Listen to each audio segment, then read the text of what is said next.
नमो अरिहंताणं नमो सिद्धाणं नमो आर्याणं नमो वज्रायाणं नमो लोये सव्यसाहूणम्।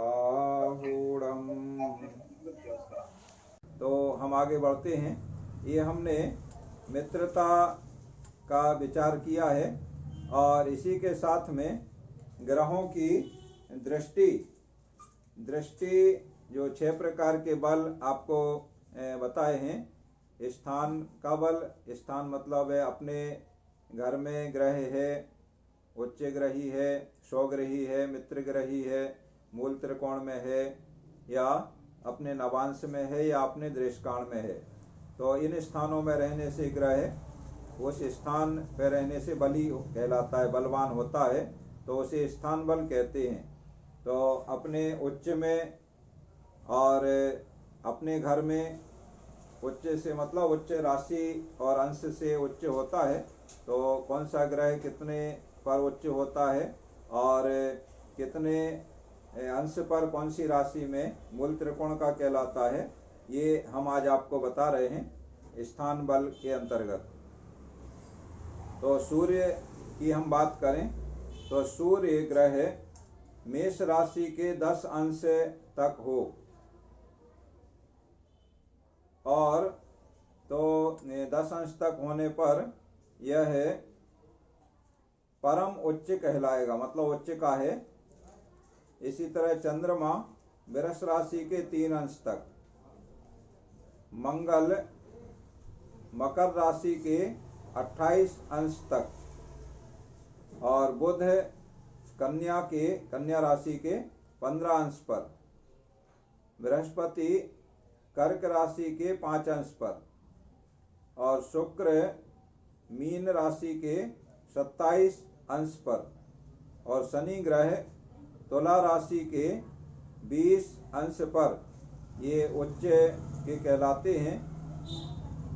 और जिस राशि में जितने अंश पर जो ग्रह उच्च का होता है, वह ग्रह उस राशि के जिस पर उच्च का है उस राशि से 7वीं राशि में उतने ही अंश पर नीच का कहलाता है।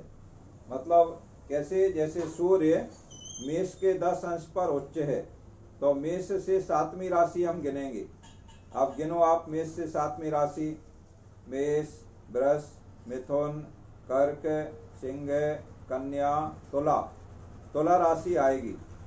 तो तुला राशि पर सूर्य 10 अंश पर, जैसे मेष में 10 अंश पर उच्च का है, तो तुला राशि में वही 10 अंश पर नीच का कहलाएगा।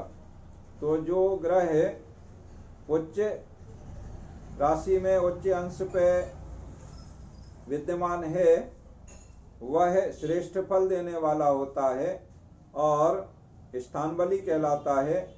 और जो ग्रह नीच राशि के नीच उन अंशों पर है तो वो नीच का ग्रह कहलाएगा और नीच में होगा तो वह शुभ फल देने वाला नहीं होता है, मतलब वो बलवान नहीं होता है। इस तरह से उच्च और नीच का विचार किया जाता है। तो सभी 7 ग्रहों के बारे में उच्च और नीच का विचार किया जाता है और इसी प्रकार से मूल त्रिकोण का विचार किया जाता है। मूल त्रिकोण में क्या होता है, देखो कोई ग्रह अपनी राशि में है तो अपनी राशि में भी बली होता है और अपनी राशि से ज्यादा बली होता है मूल त्रिकोण में। जैसे सूर्य सिंह राशि में अपनी राशि में है, माने सूर्य की राशि है सिंह राशि का स्वामी सूर्य होता है। राशियों के स्वामी आपको पहले बताए गए हैं। तो सिंह राशि सूर्य की राशि है, ठीक है।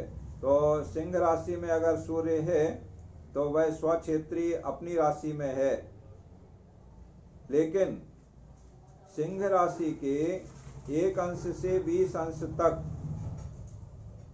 सूर्य मूल त्रिकोण का कहलाएगा और 21 अंश से 30 अंश तक है तो स्वक्षेत्री कहलाएगा, मतलब अपनी राशि में कहलाएगा। देखो दोनों हैं अपनी ही राशि, 1 अंश से 20 अंश तक है या 21 से 30 तक है, दोनों अपनी राशि में है। लेकिन इसमें भी भेद कर दिया, 2 भेद कर दिए, एक मूल त्रिकोण कर दिया और एक स्वराशि कर दिया। तो 1 अंश से 20 अंश तक अगर है सूर्य सिंह राशि में तो मूल त्रिकोण का है, वो ज़्यादा श्रेष्ठ माना जाएगा। और 21 से 30 अंश तक है तो अपने क्षेत्र में है, अपनी राशि में है। अब उदाहरण के तौर पे किसी का जन्म के समय सूर्य सिंह के 15वें अंश पर है तो क्या कहलाएगा? सिंह राशि में है, ऐसा हमने देखा, तो अपनी राशि में है, ये तो हम समझ गए। लेकिन अपनी राशि में भी ये मूल त्रिकोण में है, ये विशेष बात इसमें आ जाएगी। और वही सूर्य अगर 22वें अंश पर है तो मूल त्रिकोण में नहीं है, एक ही राशि सिंह राशि में। इस तरह से स्वराशि और मूल त्रिकोण का विचार किया जाता है। चंद्रमा की बात करें तो चंद्रमा वृष राशि के 3 अंश तक परम उच्च कहलाता है और इसी राशि के 4 से 30 अंश तक मूल त्रिकोण है। चंद्रमा के लिए विशेष नियम है, वृष राशि में जैसे परम उच्च का होता है तो इसी में 4 से 30 अंश तक मूल त्रिकोण का कहलाता है। मंगल मेष राशि के 18 अंश तक मूल त्रिकोण है और मेष राशि मंगल की अपनी राशि है, मेष राशि का स्वामी मंगल ही है, इसलिए स्वक्षेत्री भी होता है। तो 18 अंश से आगे, जैसे सूर्य सिंह राशि में 20 के आगे स्वक्षेत्र होता है, ऐसे ही मंगल मेष राशि में 18 अंश से आगे माने 19 से 30 अंश तक स्वक्षेत्री कहलाता है।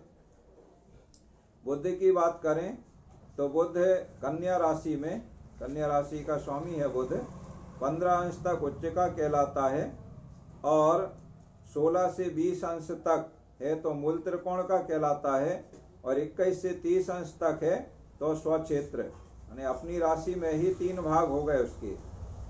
बुध कन्या राशि में है, अगर 15 अंश तक है तो उच्च का कहलाएगा, 16 से 20 अंश तक है तो मूल त्रिकोण का कहलाएगा और 21 से 30 अंश है तो स्वक्षेत्री कहलाएगा। इसी तरह गुरु धनु राशि, गुरु की अपनी राशि है धनुराशि, धनुराशि का स्वामी गुरु है, इसमें 1 अंश से 13 अंश तक है तो मूल त्रिकोण का और 14 से 30 अंश तक है तो स्वग्रही कहलाएगा। शुक्र की बात करें तो तुला राशि, तुला राशि के 1 अंश से 10 अंश तक मूल त्रिकोण और 11 से 30 अंश तक स्वक्षेत्री है। तुला राशि का स्वामी शुक्र होता है तो 1 से 10 अंश तक विशेष उसका महत्व मूल त्रिकोणस्थ कहलाएगा और उसका विशेष फल होगा और 11 से 30 अंश तक स्वक्षेत्री। शनि कुंभ राशि के, ये भी कुंभ राशि शनि की अपनी राशि है, कुंभ राशि का स्वामी शनि है, लेकिन 1 से 20 अंश तक मूल त्रिकोण का कहलाएगा और 21 से 30 अंश तक स्वक्षेत्री कहलाएगा। राहु के विषय में भी वर्णन किया जाता है तो राहु वृष राशि में उच्च का होता है और मेष राशि में स्वग्रही होता है और कर्क राशि में मूल त्रिकोण होता है।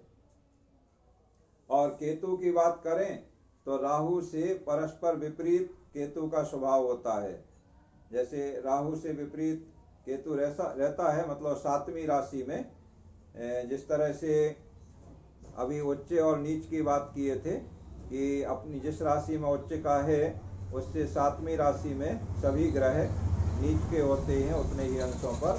तो इसी तरह से यहाँ राहु और केतु के बारे में समझ लेना है। राहु वृष में उच्च का, मेष में स्वग्रही और कर्क में मूल त्रिकोण का कहलाता है। तो इस तरह से स्थान बल का विचार करते हैं, माने कोई, जैसे ये कहा जाता है कि अपने मोहल्ले में या अपनी गली में कोई कमजोर व्यक्ति भी है तो वह ताकतवर महसूस करता है। तो ऐसा स्थान का ग्रहों में भी विशेष महत्व होता है। इससे इनका स्थान बल हम देखते हैं। तो उच्च में और स्वग्रह में और मित्र के घर में और मूल त्रिकोण में, ये आपने समझ लिए। उच्च आपने जान लिया, स्वग्रह जान लिया, मित्र ग्रह जान लिया जो मित्र के घर में है, मूल त्रिकोण आपने जान लिया। इसके अलावा अपने नवांश में जो नवांश कुंडली बनाए थे, तो उसमें अपने नवांश में जो ग्रह आएगा तो वह स्थान बली कहलाएगा। और इसी तरह दृष्काण में दृष्काण कुंडली भी बनाए थे, 10-10 अंश की एक राशि के 3 भाग करके बनाए थे, और नवांश कुंडली 30 अंश के 9 भाग करके बनाए थे। तो उसको आप देखेंगे 10 वर्ग विचार में बनाए हैं आप लोग। तो दृष्काण में अपने दृष्काण में है तो वह स्थान में बली बलवान कहलाएगा। तो इस तरह आज की क्लास हम यहाँ पूर्ण करते हैं। आप सभी ने इस क्लास में अपना समय दिया और रुचिपूर्वक सुना और अवधारण किया, इसके लिए आप सभी के लिए धन्यवाद। नमो अरिहंताणम्।